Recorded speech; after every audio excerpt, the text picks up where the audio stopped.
চিৰাল ফাট মেলা পথাৰ আৰু কৃষকৰ হাহাকাৰ।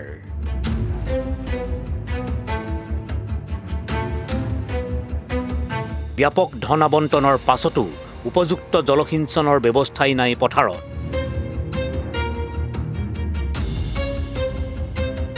জলসিঞ্চনৰ নামত কোটি কোটি টকা লুণ্ঠনৰ অভিযোগ।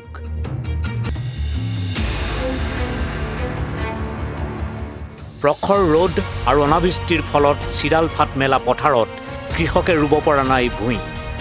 এই দৃশ্য নগাঁও জিলাৰ দক্ষিণ পাটৰ। জলবায়ুৰ দ্ৰুত পৰিৱৰ্তনৰ ফলত সৃষ্টি হোৱা অনাবৃষ্টিৰ বাবে পথাৰত ফাট মেলিছে। ৰুব নোৱাৰা কঠীয়া পথাৰতে শুকাইছে। কৃষকক উৎসাহিত কৰিবৰ বাবে প্ৰচাৰ মাধ্যমৰ সন্মুখত মন্ত্ৰী বিধায়কে ভূঁই ৰুইছে যদিও বাস্তৱত জলসিঞ্চনৰ অভাৱত কৃষিকাৰ্য কৰিব পৰা নাই কৃষকে।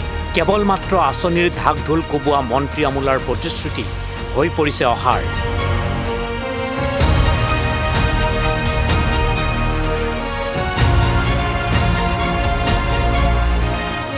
উল্লেখযোগ্য যে নগাঁও জিলাৰ দক্ষিণ পাট অঞ্চলৰ কাষেৰে বৈ গৈছে কলং। এই কলঙৰ পৰা জলসিঞ্চনৰ জৰিয়তে পথাৰত উপযুক্ত পানী যোগানৰ সম্ভাৱনা থকা স্বত্বেও আজি পৰ্যন্ত সুফল লাভ কৰা নাই কৃষকে। কেৱল প্ৰকৃতিৰ ওপৰত নিৰ্ভৰ কৰিয়েই কৃষিকৰ্ম কৰিবলগীয়া হৈছে অঞ্চলটোৰ কৃষকে। সেয়ে খৰাং বতৰত সমূহীয়া কৰাৰ বাহিৰে গত্যন্তৰ নাথাকে কৃষকৰ। স্থানীয় কৃষক জিতেন বৰাই কলঙৰ পৰা পানী উত্তোলন কৰি পথাৰত যোগান ধৰিব নোৱাৰাটো চৰকাৰৰ ব্যৰ্থতা বুলি ক্ষোভ উজাৰে। এতিয়া আহাৰমহীয়াৰ এটা পষক গ'ল, আজিলৈকে আমি মাটিত এক গুছা ৰুব পৰা নাই। চৰকাৰে ৰাইজৰ কাম নকৰি কেৱল তেওঁলোকে বিজ্ঞাপনত চৰকাৰ চলাই প্ৰত্যেকখন চৰকাৰে কৃষকক অৱমাননা কৰি আহিছে আৰু ক্ষতিগ্ৰস্ত কৰি আহিছে। ধান আমাৰ যোনটো অসমৰ মূল খেতি শালি ধান আমি লগাব পৰা নাই।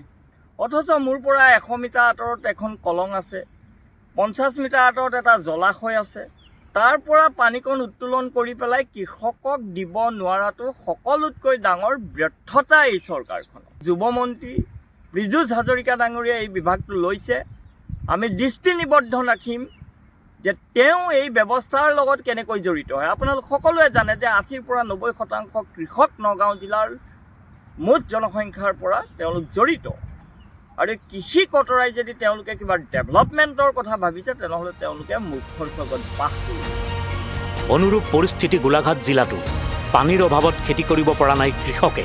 গোলাঘাটৰ খৰাং পথাৰৰ পৰা চৰকাৰক কঠোৰ ভাষাৰে সমালোচনা কৰি কৃষক মুক্তি সংগ্ৰাম সমিতিৰ সাধাৰণ সম্পাদক বিদ্যুৎ শইকীয়াই কয়, 2021 চনৰ পৰা 2026 চনলৈকে জলসিঞ্চনৰ নামত 10,138 কোটি টকা ব্যয় কৰা স্বত্তেও কৃষকে উপযুক্ত জলসিঞ্চন ব্যৱস্থা লাভ নকৰিলে।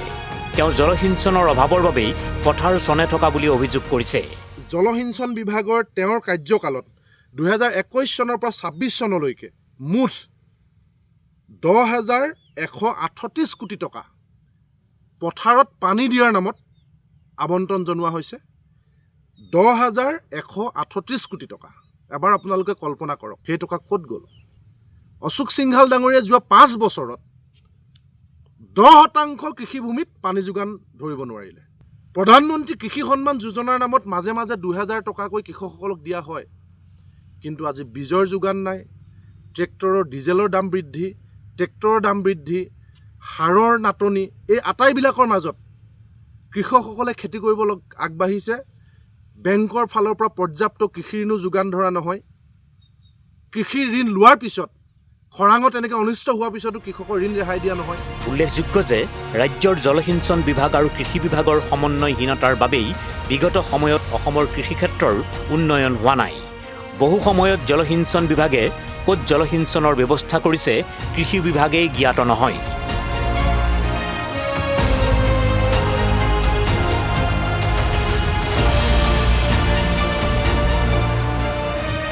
Bureau report, headline 8।